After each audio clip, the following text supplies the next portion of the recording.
Om Awigamastu Namo Sidang. Om Anubhadra Kratawo Wiyantwiswata. Om Swastiastu. Yang terhormat Bapak Ibu Dewan Juri Lomba Dharma Wacana Digital tahun 2023. Yang saya hormati seluruh panitia Lomba Dharma Wacana Digital tahun 2023 dan seluruh umat sedharma yang berbahagia. Izinkan saya untuk memperkenalkan diri. Nama saya Renata Desmi Noranjan. Pada kesempatan yang berbahagia ini, izinkan saya untuk menyampaikan pesan Dharma yang bertemakan konsep dan tata cara perkawinan menurut agama Hindu. Dalam menjalani tugas kehidupan di maya pada ini, ajaran agama Hindu memberikan berbagai pilihan yang dapat ditempuh oleh masing-masing pribadi sesuai dengan kemampuan serta model hidup yang ingin dilaluinya. Seseorang boleh memilih model hidup, membujang atau tidak menikah sama sekali, Sukla Brahmacari bagi seorang laki-laki atau Sri Kanya untuk seorang perempuan. Boleh juga beristri atau bersuami satu kali saja seumur hidup. Ini dikenal dengan sebutan Sewala Brahmacari. Tidak salah pula, menurut ajaran dalam Pustaka Suci Weda, apabila beristri atau bersuami lebih dari satu, yakni menempuh jalan Tresna Brahmacari, jika sesuatu dan lain hal memang menuntut harus adanya pelaksanaan seperti itu. Satu hal yang senantiasa digarisbawahi adalah bahwa semua jalan atau model tersebut mempunyai nilai kesucian yang sama. Asal dilakukan sesuai dengan aturan Dharma yang ada dan sekali-kali bukan atas dorongan nafsu keduniawian. Khusus bagi mereka yang menempuh jalan hidup norma atau umum dalam kehidupan bermasyarakat, maka jalan yang ditempuh adalah dengan membangun dan membina keluarga. Hal ini biasa dikenal dengan jalan Grihasta. Untuk masuk ke model hidup Grihasta, maka pintu masuk yang harus dilalui yaitu melalui Wiwaha Samskara atau dengan upacara perkawinan. Selanjutnya, Wiwaha Samskara merupakan salah satu bagian dari Sarira Samskara, yakni upacara-upacara yang wajib dilakukan guna memperoleh peningkatan nilai kesucian dari diri pribadi. Diuraikan dalam Pustaka Gautama Dharma Sustra bahwa Wiwaha Samskara adalah upacara pensucian bagi seorang guna meninggalkan tingkat hidup brahmacari asrama untuk memasuki tingkat hidup berikutnya, yakni Grihasta Asrama. Dalam Pustaka Rigveda dan dalam Pustaka Atharva Veda dijelaskan bahwa tujuan yang paling mendasar dari suatu perkawinan adalah untuk mewujudkan kehidupan dan kebahagiaan bersama suami istri beserta anak-anak dan cucu yang akan dilahirkan kemudian. Kebahagiaan dapat dicapai apabila dilandasi dengan kerjasama serta keuletan dan keajekan dalam melangkah bersama sebagai suami istri. Tanpa hal tersebut, tantangan demi tantangan yang senantiasa datang silih berganti akan menjadikan goyah serta hancurnya janji suci yang telah dikumandangkan sebelum atau di awal terbentuknya sebuah keluarga. Adapun tahapan upacara puncak Wiwaha Samskara, yang pada dasarnya ada 4 tahap yang harus dilakukan pada puncak upacara Wiwaha Samskara. Yang pertama, adanya Sabta Padi. Tahap pertama pada upacara puncak Wiwaha Samskara ini lebih dikenal dengan sebutan upacara temu manten. Kedua mempelai berdiri saling berhadapan pada jarak 7 langkah. Kemudian mereka saling melempar sirih atau porosan. Yang melakukan lemparan terlebih dahulu adalah mempelai laki-laki yang nantinya disusul oleh mempelai perempuan.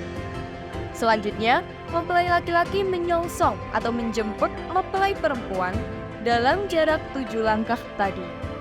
Karena itulah acara ini disebut dengan Sapta Padi. Mereka lalu berjalan bersama sejauh 7 langkah untuk kemudian mempelai laki-laki menginjak telur. Mempelai perempuan membasuh kaki mempelai laki-laki dengan menggunakan toyo anyar atau kungkuman. Makna upacara ini adalah sebagai pernyataan bahwa tujuan mereka bersuami istri atau dihastin untuk mencapai loka tertinggi dari Sapta Loka, yakni Satya Loka, moksa tertinggi atau bersatunya Atman dengan Gusti Pangeran Sal Sangkan Paraning Dumadi. Langkah berikutnya pada tahap ini adalah mereka dengan bergandeng tangan berjalan melangkahi tali sapi. Tujuannya adalah sebagai permohonan kepada Sang Hyang Iswara, salah satu dari Sang Hyang Trimurti, untuk dipralina dari alam Brahmacari untuk kemudian diciptakan kembali di alam Grihasti. Acara yang terakhir pada tahap ini adalah acara Beakala, yakni natap sesaji beakal dan disertai dengan mengelilingi api suci. Yang kedua adalah Panigrahana. Panigrahana mengandung arti bergandeng tangan, bersatu atau menjadi satu kesatuan. Artinya, bergandeng tangan untuk menjadi satu kesatuan demi tercapainya kemakmuran dan kebahagiaan bersama. Pada tahapan ini, kedua orang tua masing-masing mempelai mengikat atau mempersatukan kedua mempelai menggunakan kain putih atau benang tridato, dan kedua mempelai saling berpegangan tangan. Kedua orang tua mempelai laki-laki berada di sebelah kiri mempelai, dan kedua orang tua mempelai perempuan berada di sebelah kanan mempelai. Dengan memegang masing-masing ujung kain atau benang tridati tadi, orang tua menuntun mempelai menuju ke kursi kehormatan. Di kursi kehormatan, orang tua mempelai yang berstatus purusa secara bergantian memangku kedua mempelai. Satu orang dipangku di paha kiri, yaitu mempelai perempuan, dan satu orang lagi dipangku di sebelah kanan, yaitu mempelai laki-laki. Tujuan dari acara ini adalah menyatakan atau janji kedua orang tua pihak purusa bahwa mereka yang akan dilanjutkan perjuangannya memandang sama berat, baik untuk anaknya sendiri maupun untuk menantunya. Menantu juga dipandang sebagai anak kandung. Demikian sebaliknya, anak kandung juga dipandang sebagai menantu. Jadi, keduanya menempati posisi yang sama di hadapan kedua orang tua. Selesaian tahapan ini, kedua mempelai duduk di kursi kehormatan.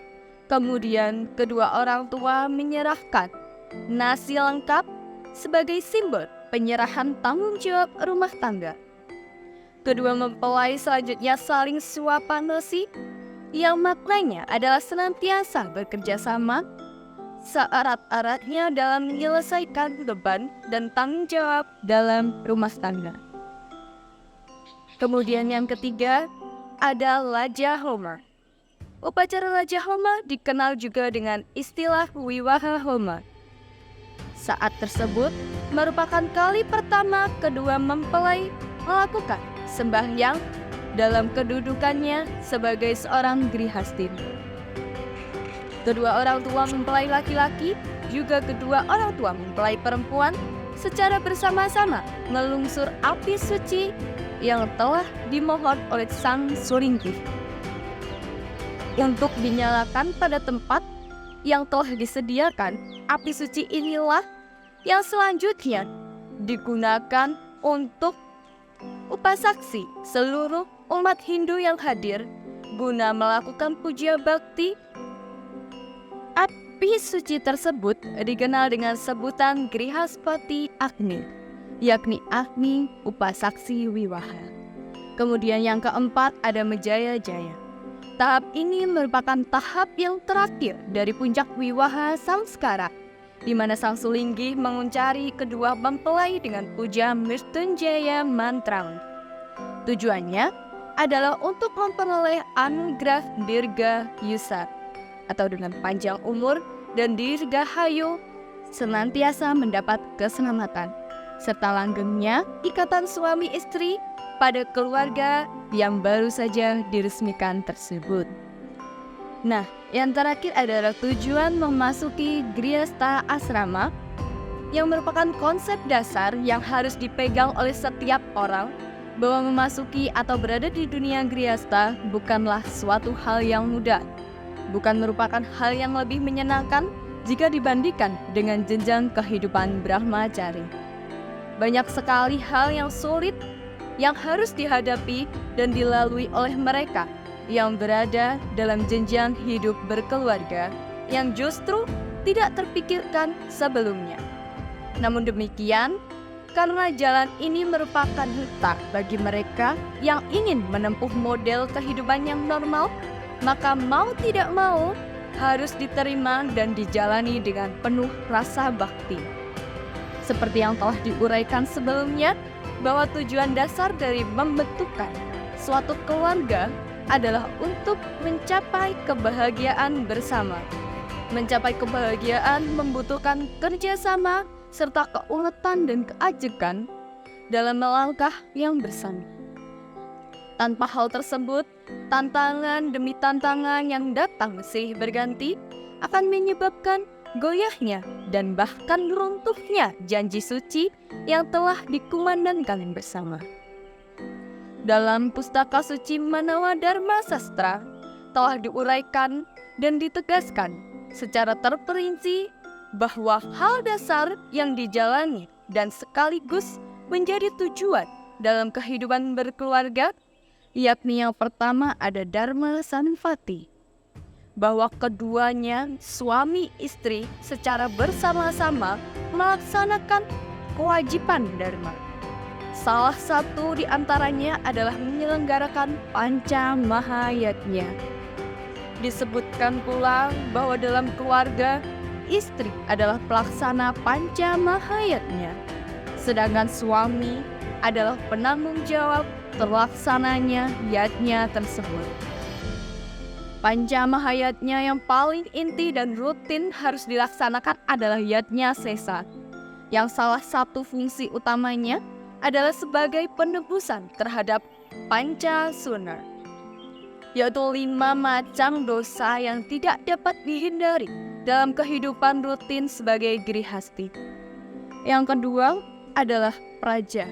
Praja yang artinya bahwa mereka, sang grihastin, hendaknya mampu melahirkan keturunan atau prati sentan, terlebih-terlebih yang suputan, guna dapat melanjutkan kewajiban terhadap berbagai hutang atau rena yang ada baik Dewa Rena, Resi Rena maupun Pitra Rena. Wasista termasuk pula usaha-usaha demi terciptanya kemakmuran dalam keluarga. Demikian juga dengan berbagai tugas dalam kehidupan bermasyarakat lainnya, hingga umat Hindu menjadi pelopor terbentuknya masyarakat aman, tentram, dan makmur. Yang ketiga, yaitu adanya rati, bahwa keduanya dapat menikmati kepuasan dan keindahan dalam tugas komunikasi suami istri dan kepuasan-kepuasan lainnya. Dari arta dan kama yang lebih bertentangan dengan hukum, perlu diketahui bahwa menurut Pustaka Suci Weda, tugas komunikasi suami istri bukanlah pekerjaan kotor, melainkan tugas suci. Karena posisi suami istri adalah posisi yang suci. Karena itulah, demi sah dan sucinya posisi tersebut, seseorang yang memasuki tingkatan ini harus melalui serangkaian upacara pensucian, yakni Wiwaha Samskara. Dari uraian yang telah saya paparkan, dapat diambil beberapa pemikiran dasar yang menjadi landasan dalam ajaran Hindu menyangkut perkawinan. Yang pertama, adanya Weda memberikan berbagai pilihan jalan hidup yang dapat ditempuh, baik dengan jalan hidup membujang selamanya, supla brahmacari atau setrikannya, hidup hanya dengan satu istri atau suami sewola brahmacari, maupun hidup dengan lebih dari satu suami atau istri, polyandri atau tresna brahmacari. Semua jalan tersebut memiliki nilai kesucian yang sama asal dilakukan dengan tetap mengindahkan koridor dharma. Yang kedua, adanya hidup dan melaksanakan tugas sebagai suami istri adalah tugas yang suci, karena telah didahului dengan upacara pensucian Wiwaha Samskara. Karena itu, kesucian tersebut harus senantiasa dijaga sehingga terlahirlah putra atau putri yang astiti, bakti atau supita. Yang ketiga, yaitu Hindu menggariskan bahwa posisi antara suami dan istri merupakan perpaduan antara dua pribadi yang saling melengkapi. Jadi, tidak ada yang lebih berkuasa dan berkuasa kurang, atau yang menguasai dan dikuasai. Sekian yang dapat saya sampaikan. Saya akhiri dengan Paramasami. Om Santi Santi Santi.